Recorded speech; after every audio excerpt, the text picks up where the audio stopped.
Oye, una cosa. El día 29 de este mes, de octubre, ¿vamos a Torroella de Montgrí? ¿Sí? Claro, tía, Torroella de Montgrí. ¡Ay, madre mía!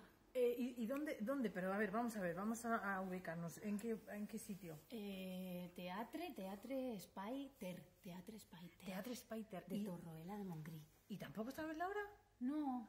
Pero ay, bueno, es que, vamos, que tengo muchas cosas en la cabeza. no pasa nada, no pasa nada. Calma, porque hay tiempo todavía. Hay tiempo para que todo el mundo vaya a vernos el próximo día 29 de octubre en Torroella de Montgrí.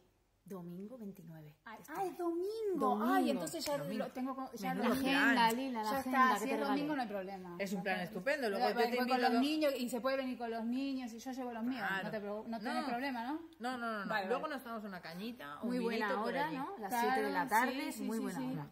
Buenísimo. Bueno, entonces... Pues nos vemos allí. Nos vemos.